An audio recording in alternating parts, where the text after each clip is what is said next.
acompaña el abogado Milcea Centurión. Hola, abogado, ¿cómo está? Buen día, Carlos. Excelente, gracias por el espacio. Bueno, ayer se hizo una denuncia que no solamente una denuncia mediática, sino que ya tiene o está instalado esto en el ámbito de la justicia, porque tiene que ver con el 2016. Nos contaba ayer la mamá de un joven que falleció en el Sanatorio Español y estaba la abogada Patricia, ¿cómo es que se llama? Rocío Vallejo, perdón, compartiendo también el tema. Doctor, ¿qué dice en su descargo con respecto a esto? Porque dicen que usted fue el médico que tenía que hacer la intervención quirúrgica. Sí, gracias, Carlos, por preguntarme. Fue en el 18 de febrero del 2016. Yo me estaba preparando para viajar con mi familia a Encarnación de vacaciones. En ese instante suena mi teléfono y me avisa el médico de guardia de una institución, de un seguro prepago, de que había un paciente que estaba ya unos días con dolencia de un cuadro abdominal, que a él le parecía que era un cuadro abdominal agudo, y tuve que explicarle a mi señora, a mis hijos, y acudí a verle al paciente en ese momento porque me habló que no estaban encontrando cirujano del seguro, ¿verdad? Y ya pasaron varios días del dolor y me explicó que el paciente era obeso. Yo acudí al servicio y de acuerdo a los datos clínicos, en ese momento tenía su laboratorio, su ecografía, y por toda la semiología establecí el diagnóstico de un cuadro de abdomen agudo o de una apendicitis aguda o de una peritonitis, ¿verdad? Y le indiqué que fuera a un sanatorio a internarse para hacer su tratamiento adecuado. El único tratamiento adecuado en la apendicitis es la cirugía. Él recurre al Sanatorio Español, se solicitó una tomografía, pero no se pudo hacer porque el paciente operativamente no podía entrar en la máquina tomográfica, ¿verdad? Entonces se procedió a llevar adelante el tratamiento. Se le llamó al anestesiólogo de su seguro y a los médicos que componen el equipo quirúrgico. Acudió el anestesiólogo con todo su equipo de médicos, asistente, a realizar la evaluación pre-anestésica y prequirúrgica. Este paciente en la sala de preoperatoria se hace el estudio y la evaluación con monitoreo, con todo doctor, eso. Pero es la primera vez que usted veía al paciente. Primera vez, nunca fue mi paciente. Nunca fue mi paciente. Nada. Él tenía su seguro, yo acudí a un pedido de un médico que me dice no se le encuentra al médico, en este momento necesitamos un cirujano. Yo tengo esa característica, Carlos, que donde me llama yo dejo lo que dejo. Primero está el paciente, acudí, suspendí mi viaje y me quedé porque entonces no le encontraban a los otros médicos que él habitualmente consultaba. Él se hacía su chequeo, sus controles en su seguro, ¿verdad? Entonces viene el anestesiólogo del seguro, un señor que probablemente tiene una vasta experiencia, uno de los más reconocidos acá en el ambiente de su especialidad. Le realizó todos los estudios y antes de la cirugía, en un periodo que se llama inducción anestésica, porque él le realizó todo el monitoreo, el estudio le evaluó todo el estado general del paciente con su equipo. En ese periodo él hace un paro respiratorio, un paro cardíaco, se le reanima con el tiempo adecuado y con la asistencia. Yo estuve ahí porque me corresponde a mí como médico asistirle a él. El paciente fallece antes de la cirugía. Todo en la sala. Todo en la sala de operaciones. Se hizo el prequirúrgico, la evaluación, y en sala de operaciones él hace un paro antes de la cirugía.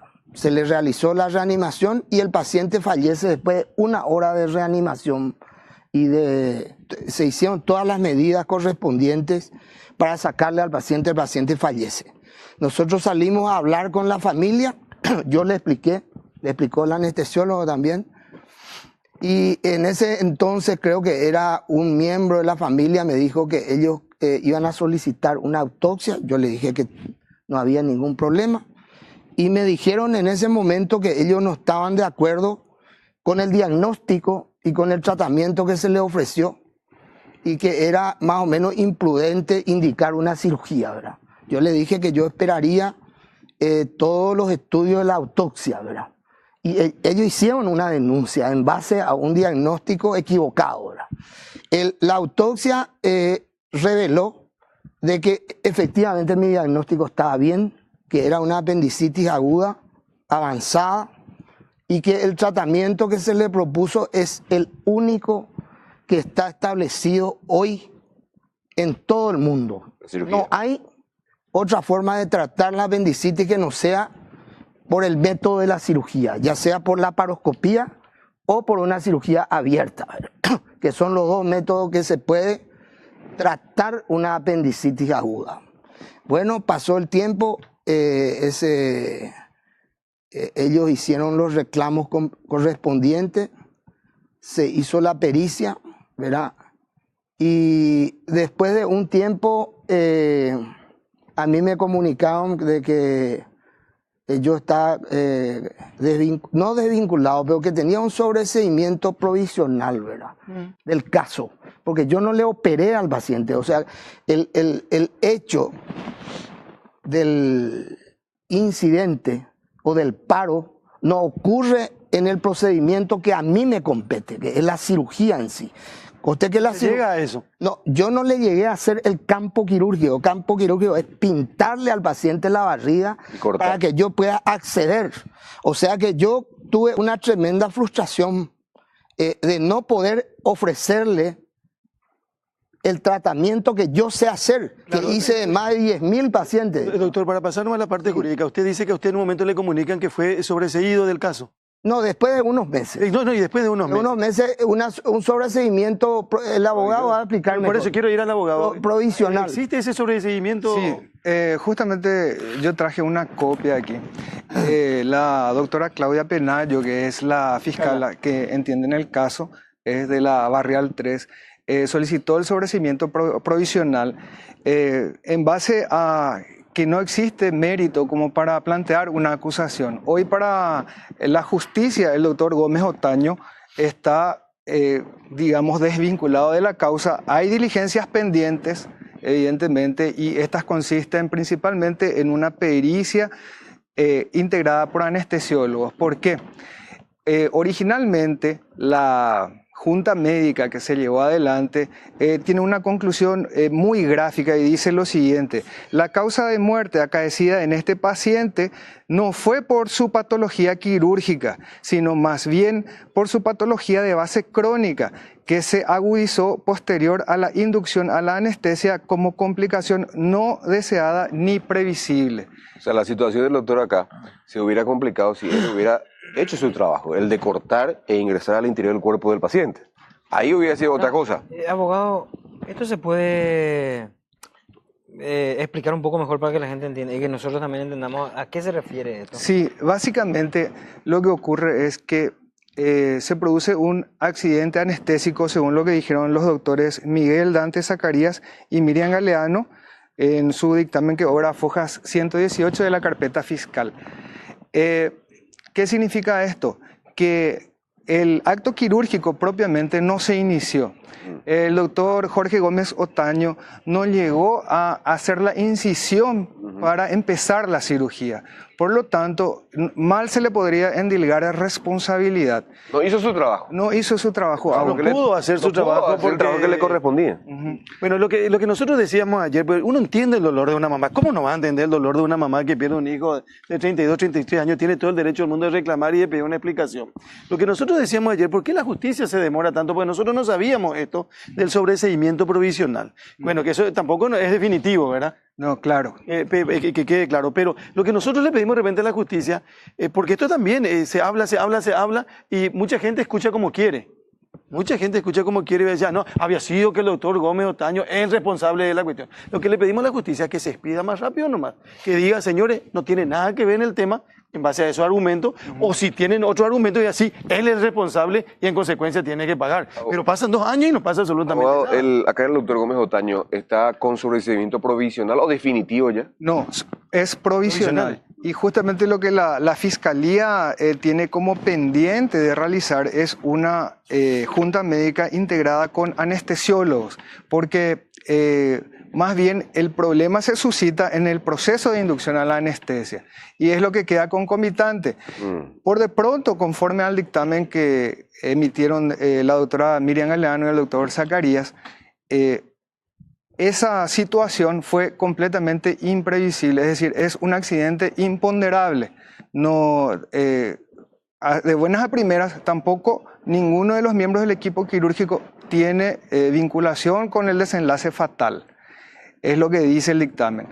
Eso se va a dilucidar durante el periodo que dure también el provisional, ¿verdad? Pero es muy importante lo que dice el abogado, quiere decir que no es que está parado, parado el tema. No, no. O sea, porque de repente dio la impresión que se hizo la denuncia y nadie y que se cajoneó. Eso se dijo ayer. Mencionó que faltaban resolver recusaciones en contra de integrantes de la Cámara de Apelaciones y que incluso la Sala Penal de la Corte no se llegó a integrar todavía para analizar esas recusaciones.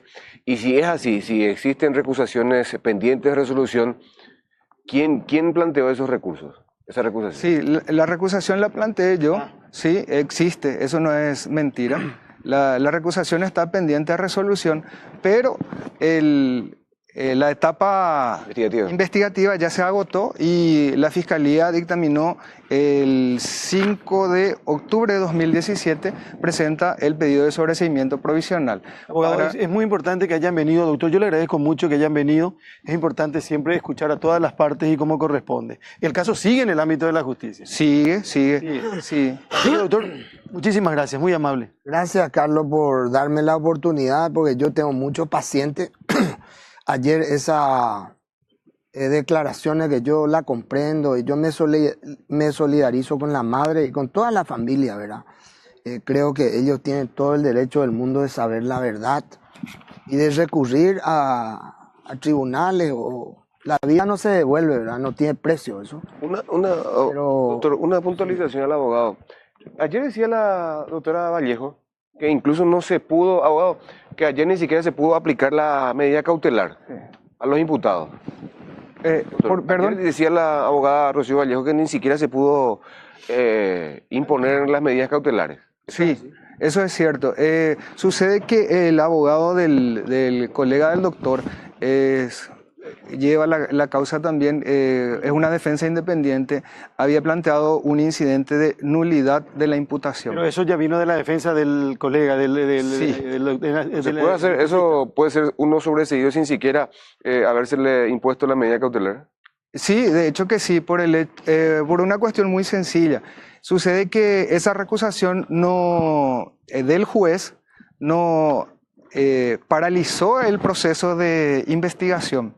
La Fiscalía siguió investigando, siguió haciendo su trabajo. La Fiscalía nunca estuvo recusada. Abogado, muchísimas gracias.